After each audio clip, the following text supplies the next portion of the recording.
Pledge of allegiance.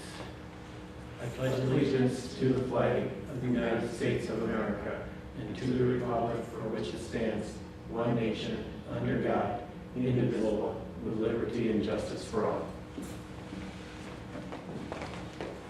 Okay, the first order of business is to elect a chairperson. It can be, if we have people in the audience, it could even be somebody in the audience. I'll make a motion to elect Pete Dobbertin as But they have to live in chairperson. the district. What? But they have to live in the district, right? Correct. I'd have to sign in. I'll second. Okay, we have a motion and a second. All in favor of being chairperson, say aye. Aye. Opposed, same sign. Motion's carried. Okay, we're going to call the budget hearing to order.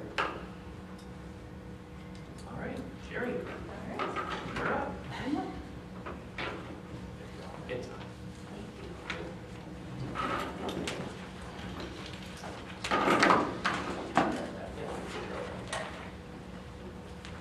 We really just went and jeweled it.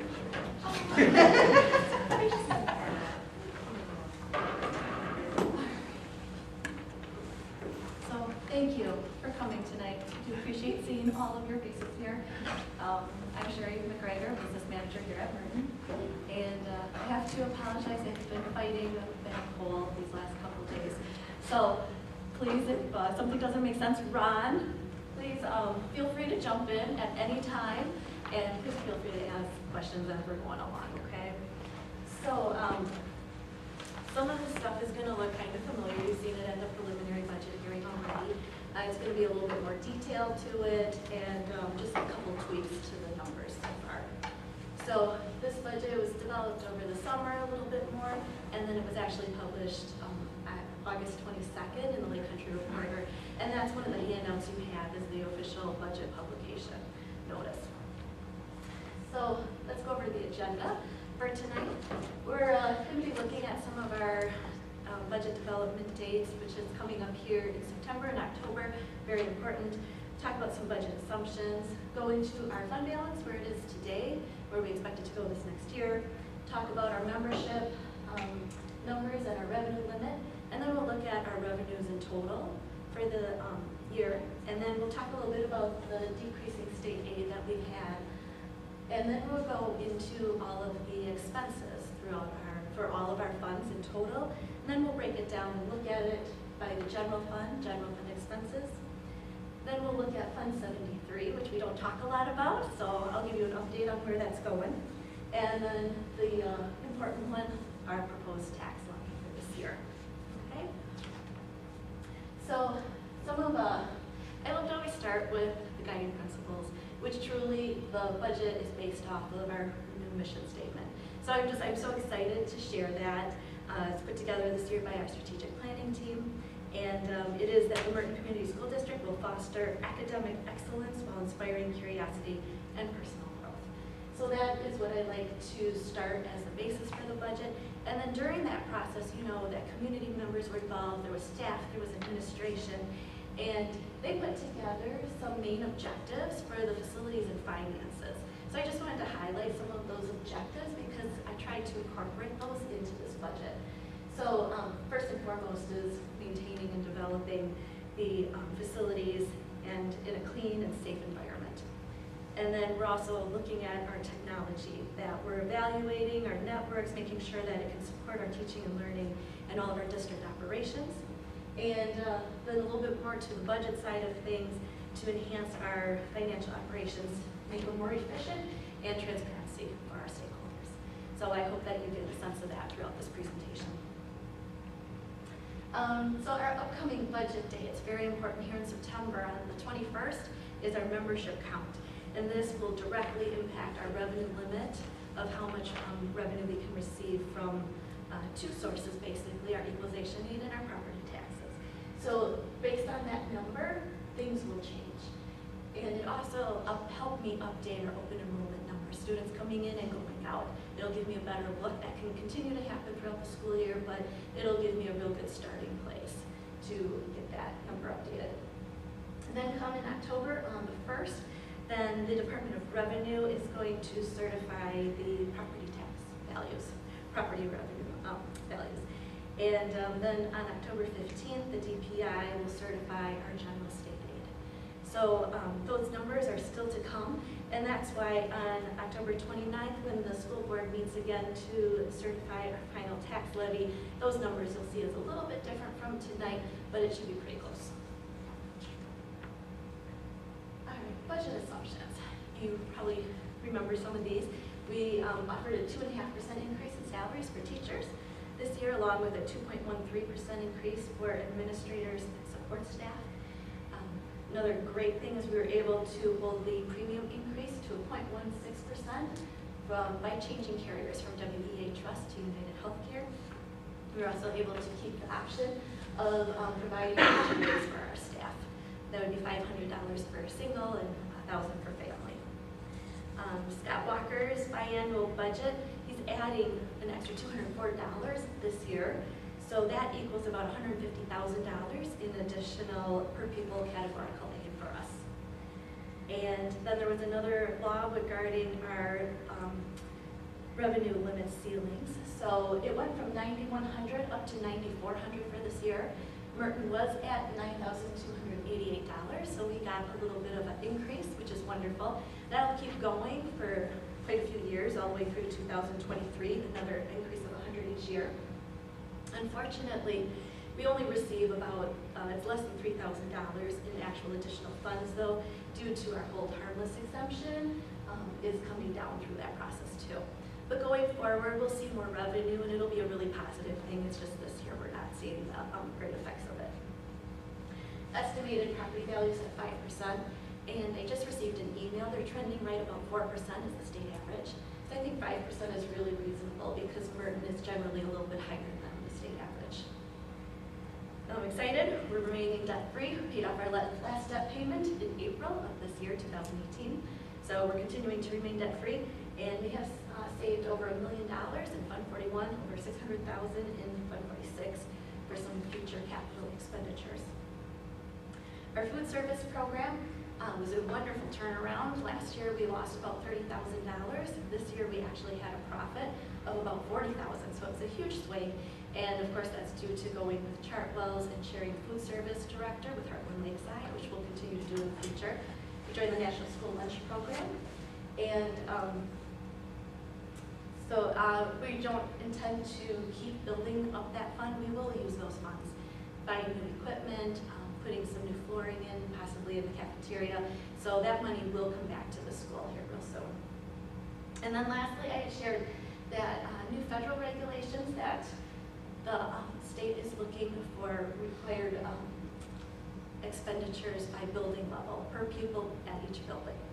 So in putting this budget together, there were a lot of district-wide expenses, so I worked on breaking those apart and putting them at the primary or at the intermediate school this year. And the guidelines are really loose at this time. It's just kind of general.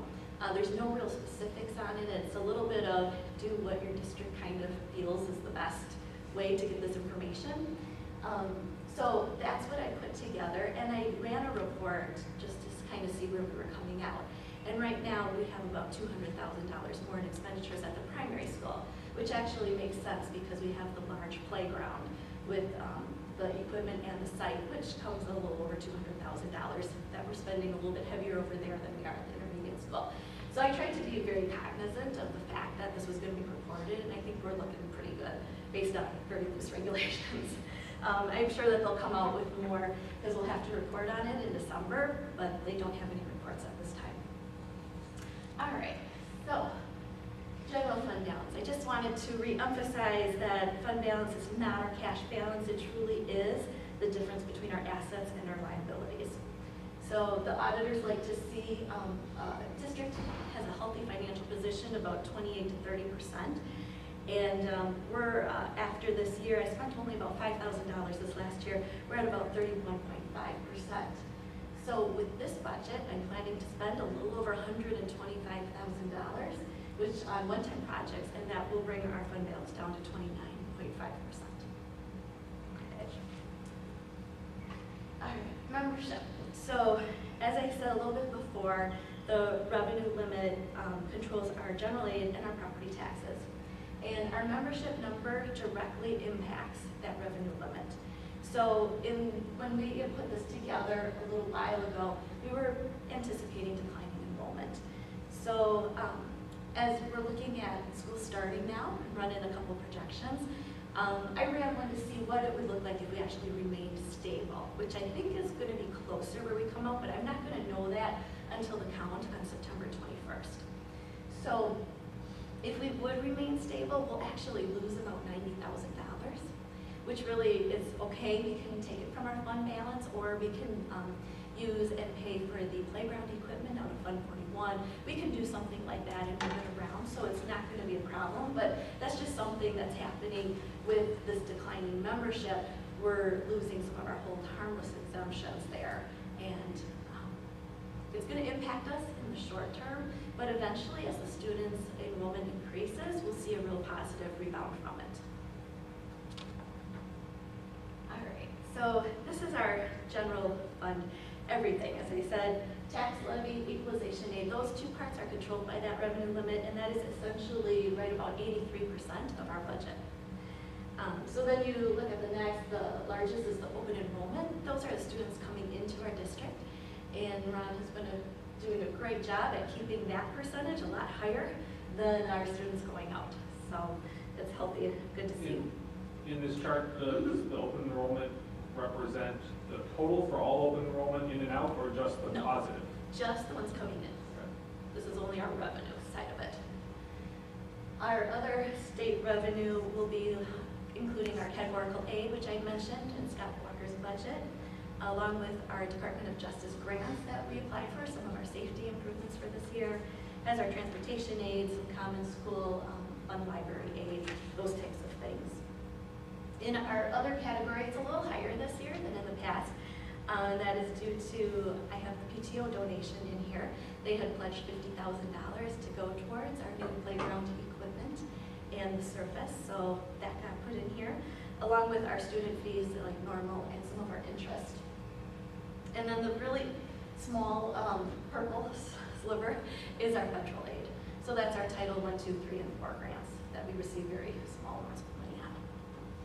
So Sherry, this past year from a revenue standpoint, we're about 50% aided by the state now. What was our percentage last year, do you remember? It was pretty similar. Our tax levy, we were closer to like 49%. So right now, Was minimal. for, our tax levy, so it's kind of comparable.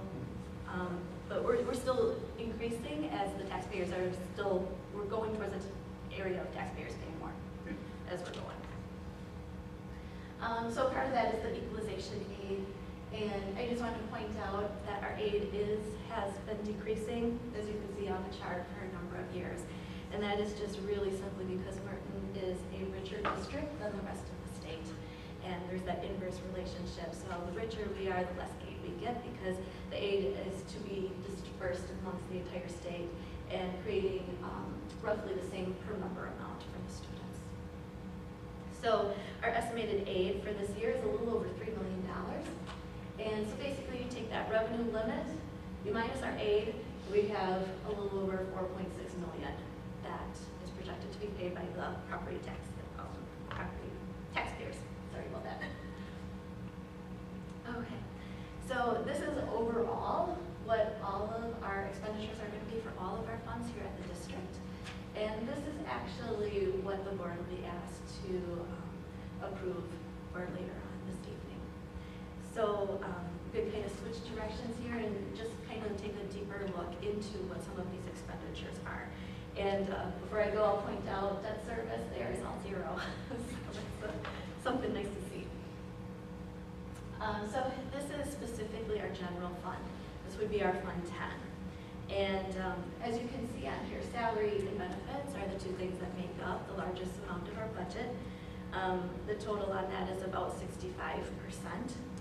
And I saw another budget presentation where the business manager also brought in Fund 27. And I thought that was a really good idea because Fund 10 does pay for a lot of Fund 27. And the salaries and benefits make up the majority of Fund 27. So if we put all of the Fund 10, bring in our special education, Fund 27, tally up those salaries and benefits total wide for the district, That's actually at a 68.5% of what our budget is for salary and benefits. So I just thought that was some really useful information. Do you know where that puts us as far as relative to other districts? Yeah, we're really, really comparable. It's a little bit below 70% is generally where all the other districts are, so we're very comparable in that arena. So then I'm going to kind of work my way up. I can look, purchase services, those are going to be things that we pay other people to do. So that's our busing, it's going to be some of our maintenance projects, there'll be primary entrance, playground, technology projects, stuff like that. Our utilities are our gas and our electric. Open enrollment, as you can see, that's definitely a lower percentage than the revenue side of it, so we love to see that. We're doing good here. The general supplies, that's going to be like your classroom supplies, it's going to be some of your textbooks, some of your library books. And the non-capital equipment will be like the furniture, some of our Chromebooks, the things that are permanent or more than a year, but it's a smaller capital amount than $5,000. You can see Fund 27 is a larger chunk of our pile, and that's why it's nice to bring in what our true salary benefits are. And then the really small sliver that has nothing by it is some of our membership dues and our field trip admissions. So that's how our expenditures shape out. So then I just wanted to talk a little bit about Fund 73. So in the past, this fund was established for our retirees. In order to be transparent, we wanted to make sure that we had saved enough to pay for the health insurance that we had promised them or the HRAs. So as of this school year though, all of that has been paid in entirety. Now we're on a pay-as-you-go system, and that's our 403B contributions, and those are given to all of the staff members each year that they complete here. So it's not something that we're going to be paying way into the future. So as you can see, this fund has been drawn down every year as we're getting close to some of those commitments coming due. And so after talking with the actuaries and also our auditors, they said this year, go ahead and feel free to close it. You don't need this fund anymore. So that's why we're going to a zero. It'll be gone. So our 403B, does that fall under Fund 73? No, it does not. You don't have to fund it with a Fund 73 type of a program. It's just the health insurance, HRAs. And so then finally, with this budget, we're looking at, you can see a decrease every year. We're down to $5.12 per thousand. And so I gave a little estimate there, $300,000 valued home. You're actually going to see a decrease of about $87 for this next school year. And as I was playing with the numbers, I told you I was doing some of those revenue limit scenarios with our membership, and then also with some of our equalization aid that's going to be certified here in October. Some of the projections out there are coming in, and I'm running scenarios right now. It looks like we actually might be in the higher $4. So I really think that we're going to be below that $5.12, but those numbers will still be coming. That's something we have no control over. Yeah, we have no control over it. That's just what it is. And then lastly, I just called around some of the other districts and got information on what their proposed mill rates are for this year. And as you can see, at Merton, we are definitely the best deal. People move here. Are there any other questions? So Sherry, if I look at our adoption of the budget, Yeah. capital expansion fund, Fund 41, that's only $1,000. Is that capital? That's on the revenue side of things. Correct, on the revenue side? Yes, Is that within the revenue limit? that is. Fund 41 Correct. is in the revenue limit? Yes, so we're taking it out of our pocket and we're Yep. putting it aside. But it's within the revenue? Yes, it is. Any other questions? There was a line item that was zero for, I think you had it labeled as community services. Oh, yes. So What that's, is that about? that's Fund 80.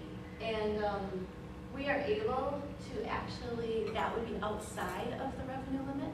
If we wanted to charge for some community service programs up and beyond what we currently have at the district that would truly just benefit the community, then we're able to add that to the taxpayers to pay for something.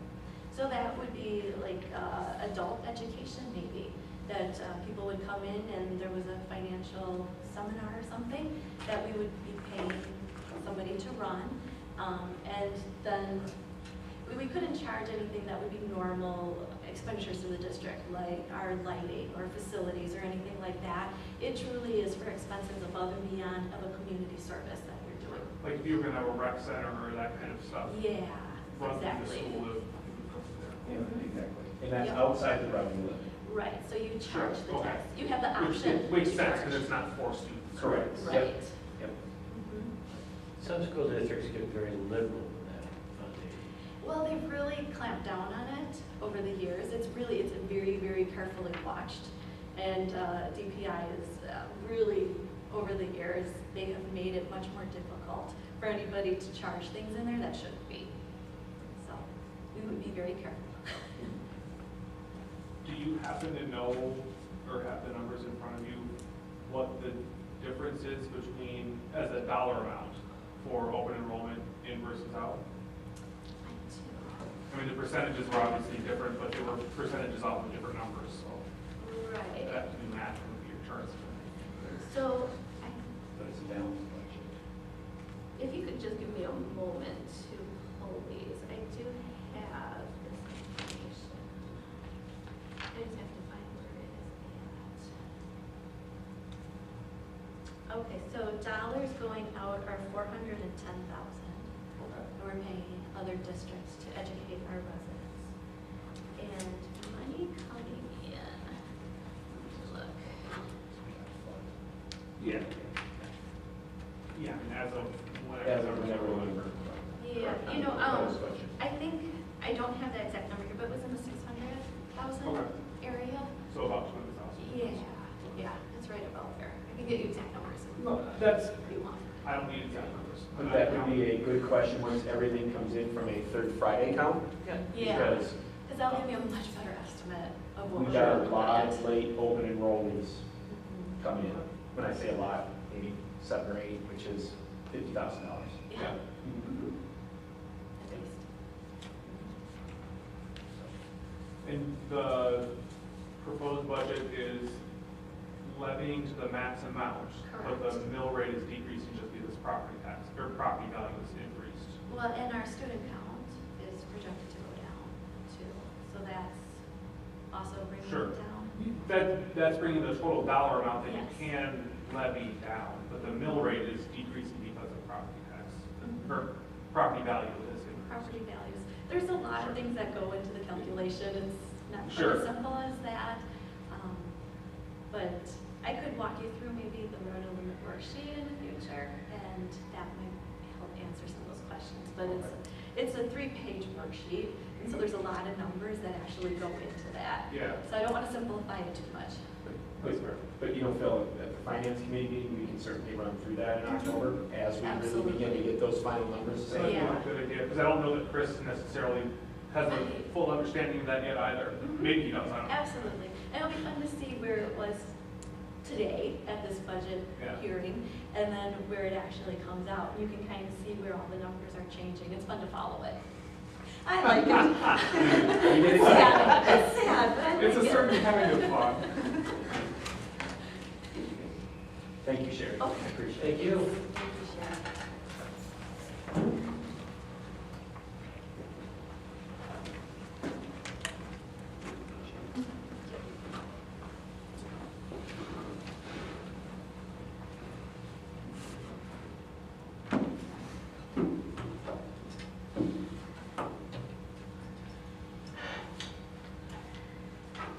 Okay. That concludes the budget hearing, so we're calling the annual meeting to order. And meetings from 2017, there's sometimes you vote not. I'll make a motion to not read the minutes from last year's annual meeting. I'll second. We have a motion and a second to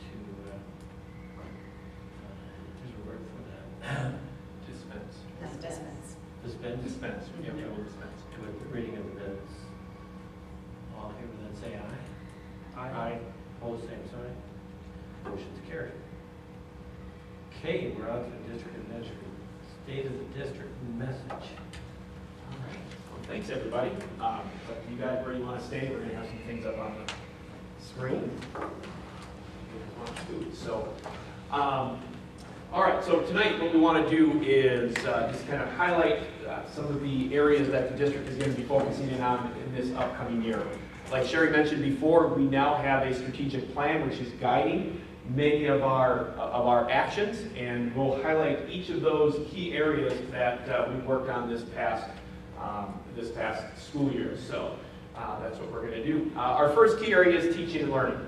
Okay, we are focusing in on a curriculum cycle. We always have had one, and this year's cycle includes writing, physical education and health, and financial literacy. So what that means is in each of these areas, in particular writing and physical education, we will bring our staff together. Financial literacy is a little bit more scripted, and we'll be bringing the team together too as well. There's some canned programs that are out there like BizTown and Junior Achievement and things that are very, very positive and that we've done before in the past that will put some formalities to it. But the way our curriculum adoption cycles is we create a team of teachers along with Katie and Phil as members of our Student Achievement Committee, and we work together to create and review curriculums, and this year it happens to be writing and physical education. So, and on the learning standpoint for our staff, we are looking at inclusionary practices. When we say inclusionary, being able to meet the needs of all of our learners in our classrooms at all times. So we actually have our first big professional development tomorrow morning, and we will continue on that track of inclusionary practices. And again, I'll present a little overview to the board about how we have gone about growing in some of those key points in May as well. That inclusionary, we are working with our learning specialists and coordinators to really facilitate that learning. From a facility and finances, our big goal here is to create a 10-year facility plan. Right now, we are about 5 years into our 10-year facility plan. I'd say 4 to 5 years. It is, we've been blessed with the ability to forward think and be able to take a look and get ahead of those projects. And it's time for us to relook at what's the next steps in those areas. And the goal would be so we can start creating our budget for the following year, get this done right around the January timeframe, and this 10-year plan then will be published, and then ultimately we're allowed to use our Fund 49? 46, thank you. Fund 46, which is tied directly to our 10-year plan with some of those dollars. So when we start thinking about, though, our finances this upcoming year, we've got some really key areas. And like Sherry mentioned before, the Department of Justice has offered some grants out there. We were lucky enough to receive round one. We received $37,000 for facility improvements. And this next round, we are eligible for approximately $50,000, $55,000 again. We have applied for that grant. We have not heard yet. But again, what we're really focusing in on is increasing the district safety and security with a lot of different things. But again, as soon as those go through, we'll make sure we make those public for everybody. We got primary roof projects. Like Sherry mentioned, we've got a brand new play surface and a playground over at our primary school, which is really exciting. The best part about that project is last year that was our partner project with the PTO. So they have been great partners, and with that project they funded almost 30% of it. So great partnership there. Classroom furniture and upgrades. The district has continued to work on learning environments, whether it would be aesthetics, light, paint, furniture. This building is basically 100% new with furniture. Next phase is the primary school, and we'll continue to move that way. We've focused on the seating. Now we will focus on the tables and some alternate seating and things like that, soft seating next door. Obviously, we've got some door replacements that we continue to increase and get more of a safety and security thing. And ultimately, we continue to work on technology and increasing technology access, as well as just the devices that we have for going forward. Community engagement, another key area. Obviously, we are kind of being a unique community. We are the center point of it. Our goal is to get out to community newsletters and then ultimately become more and more active within our community. We had a very active presence at National Night Out, which was this past August, and we will continue to branch out into other areas into our community as we possibly can. From a workforce engagement and development standpoint, we spent some time reviewing data. Last year we were a Journal Sentinel top workplace, and our employee retention has been very, very high. This past year, when we take a look at, we have about 100 employees, we lost 5. We lost 5, and those 5 moved more than 100 miles away. So that is why we lost those 5 individuals. They just, spouses, family, they have moved away. So I do believe they just have found, and all of them were hired immediately into other teaching positions. So we're really excited about those folks. Professional development, obviously we believe that the foundation of the teacher is the heart of what we're doing. We've got a tremendous amount of support. We've got literacy, math, tech, science, STEM, and innovation coaches and coordinators. We also mandate instructional coaching in the area of literacy and numeracy. Literacy and mathematics get mandated coaching throughout the year as we move forward. We also really focused on some information, basically our workforce engagement, met with all of our staff, our teaching staff, administration, and learning specialists and coordinators. And what we've done is worked with obviously many, many different people, but one of the things that we want to continue to really get better at as we take a look at an organization is how do we establish and make sure everybody understands roles, responsibilities. And this past, when the teachers came back, I talked to them specifically about specific commitments that we can make to each other, focused around roles, responsibilities, accountability in many, many different areas. So we're really creating avenues for responsibility and accountability. So outside the strategic plan, we also continue to do many, many different things this year. Obviously, there's a ton of things going on, whether it be trying to really increase student achievement and ultimately inspiring curiosity and personal growth as it dictates with our mission statement. So lots going on. We want to continue to drive instructional decisions based on data. This upcoming year, we've got a new math program going in. And again, tomorrow we'll have some more meetings. This past week, we've met with every team, every individual, making sure that they have what they need. We've got a digital literacy implementation. That was a focus of our instructional improvement last year. This year we're implementing. This year we're also working on, from a technology integration learning team, last year we took a look at the student standards. This year we're going to be taking a look at the teacher standards, about what do we want our teachers to be able to know and do in the area of technology. So that will be that main focus. Then we have the creation of a Makerspace. Okay? Makerspace, Kris Meisner, Mary Iwanski have developed this with the support of the school board to move forward, and it's basically, it's a create model where they get to work with creative, robotics, technology, engineering, design. It's just a really, really fun place where kids can kind of go and explore. And more to come on that from the board level to make sure that we can highlight some of the things that are going there too as well. Ultimately, everything is funneling into what we believe to be our mission and what our strategic plan has set out to do, and that is to foster academic excellence while inspiring curiosity and personal growth. So everything we are doing is focusing into that.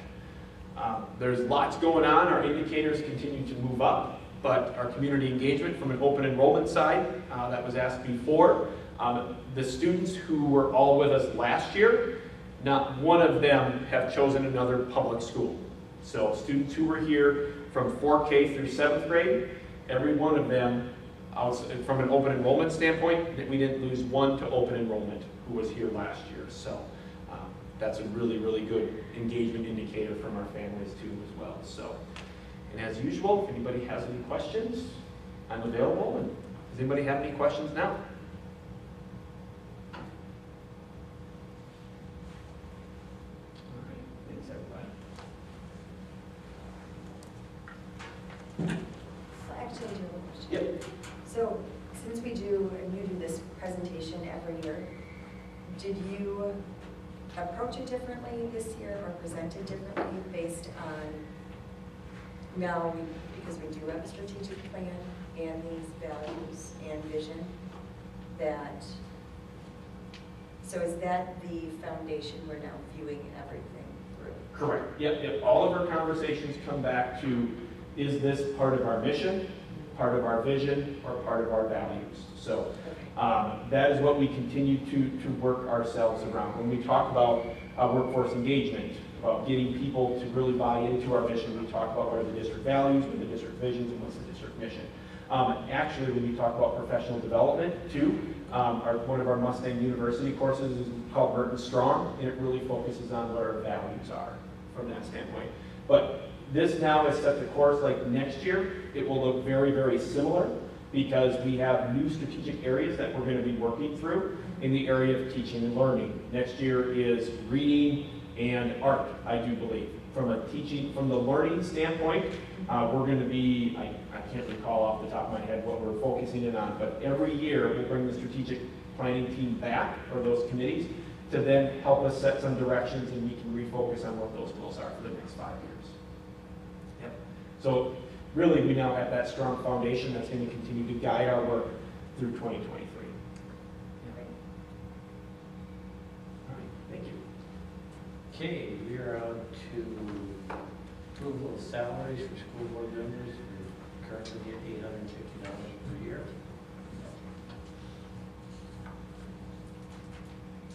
We talk about this every year. Well, I think we talk about this every year, and I think you've said that number hasn't changed as long as you can remember. But actually, we went from change it? 500 to 850 somewhere years ago. Somewhere years ago. I'll make a motion to approve the salaries for school board members at $900 per year. I'll second. Okay, we have a motion and a second. Is there any discussion? So there's only Sure. 5 of us here now. Yep. But, I mean, we've had conversations before that, it's a gesture type thing, right? Right. I feel a little bit shady because the 5 people here or 4 of the 5 people here are the people that are directly, it's like Congress now. Yes. And I guess, Phil, my motion comes from knowing that over the past 7 years, it's remained $850, yet your involvement in our school district continues to build. And you're right, it is a gesture, but I know that through strategic planning, through committee work, there also is a sacrifice that is made for your family and your time, and I know this is a community service and things, but $900 for the amount of time that you put in, since $850 it hasn't moved, that's where I came up with my $900. Sure. But No, I was correct. thinking about it earlier, and even like, I know Dean, you have meetings every week with Ron that are probably at least an hour long. Right, so we're down So- to $1.02. Well, and that's kind of what I was trying to think about. I'm like, all right, well, that's 4 hours a month, plus our board meetings are maybe 2 hours. That's 6 hours a month, times 12 months is, 60 or 70 hours. We do the student achievement stuff, and that's 6 hours, a day a month, plus the meetings here, and so you're 9-ish hours a month. So you quickly get to, well, 100-ish hours a year, right? Well over, because I also give you an update that, Sure, but even just more. Yep, it's correct, and there's other stuff too, but I was just trying to think through like, all right, so then it's $850 on 100 hours, just from a value perspective, what does that mean, and is that the right way to estimate it or not? I guess I don't know, but. Typically, civic positions aren't estimated by how much you get paid. Look at the president, how much he gets paid. There's no correlation. Sure. How it works. I would do it for free. Yeah, exactly. Yeah, Does this Cadillac school district still do their screens? I don't know. because effectively They we do, usually right? the only school Well, that was district. kind of my point, right? Like, They do, It's a so. reservatory, yeah. Yeah, I'm not sure. basically, Arrowhead is up in $3,400? $3,500. Yes. and I mean, that's And their first a little bit of a different laptop, ballgame too, right? For doing their, all their, Sure, sure. yeah, so. I That's true. I have no problem voting that kind of an increase. It's, it would be nice if we had somebody out there in those chairs to vote on it. so we didn't have to vote on our own increase. You know, maybe if we raise it every year, that would. It's one way. So raise it to like $3,000. What happens? It's not in the budget, sorry. Can't do it. And we don't, I just had an aunt say something, she lives out in the Columbus area, and she says, I know, there's a lot of stuff in the news about school board members using these retreat things to go to and spend a lot of money on that. And she said, well, here they do have value. I said, our board doesn't spend a lot of money on ourselves for going to those, you know, those things out of the Dells and around seminars. We don't do that. We never have. It's just, we are a pretty lean organization.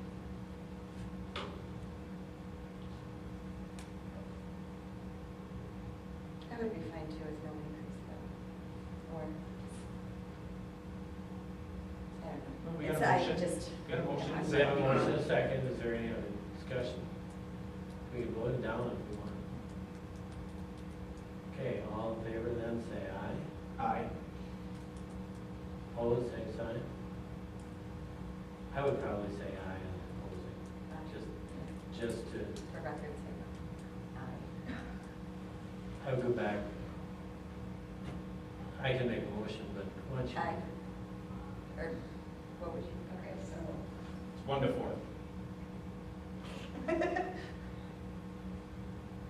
I would just stay the same what we're mid-meeting, But thank you. but we need a motion for that.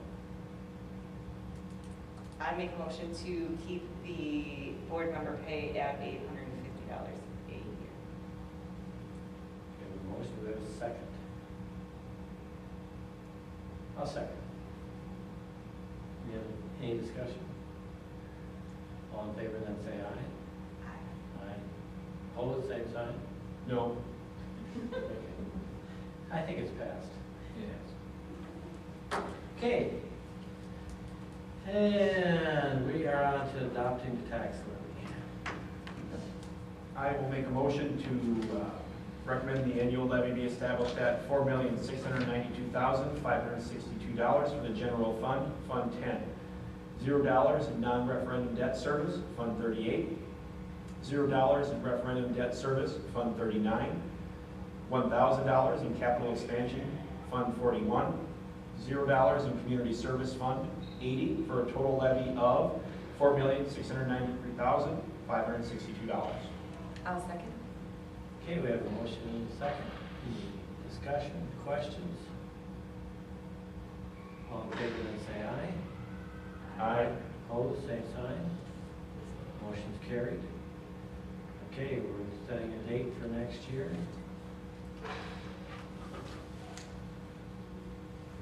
I don't know when we could schedule to get more people here.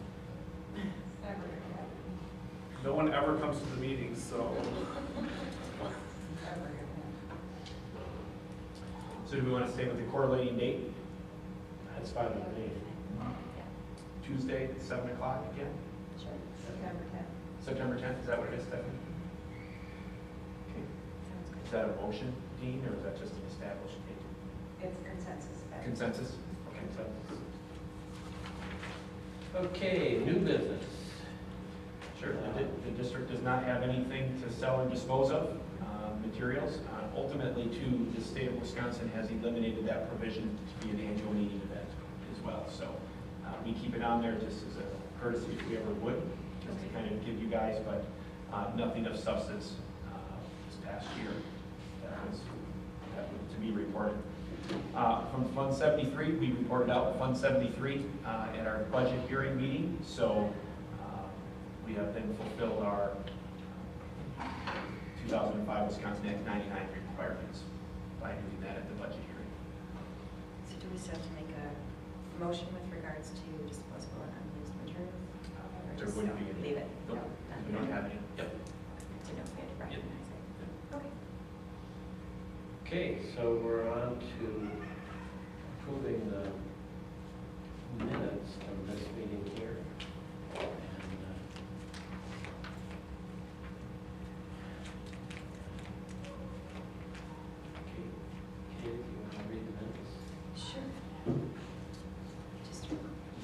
start at the top, Stephanie, Just and read move it. down? Yeah, in its entirety? Mhm. Okay, I'll make a motion to approve the minutes from the 2018 annual meeting budget hearing. It was called to order by Dean Dobbertin at 7:01. Motion by Ron Russ, second by Katie Welnetz to elect Dean Dobbertin as chairperson. Motion carried unanimously.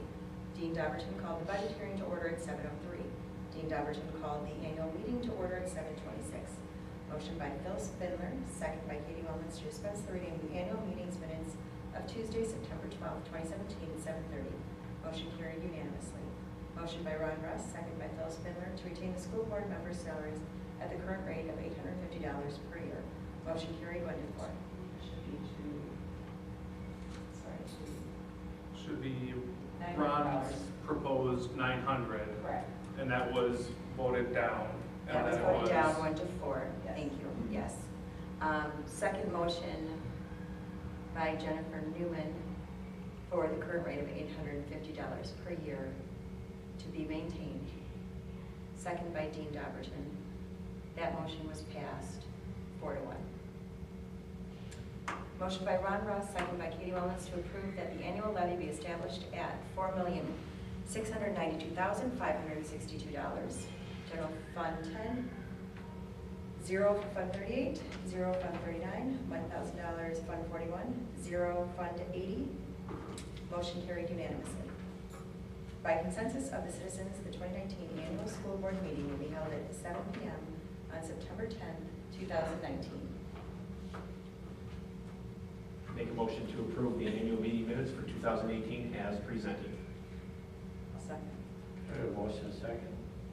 Any additional corrections? All in favor, then say aye. Aye. Opposed, same sign. Motion's carried. Motion to adjourn. I'll make a motion to adjourn. I'll second. Motion and a second to adjourn. All in favor, then say aye. Aye. Opposed, same sign.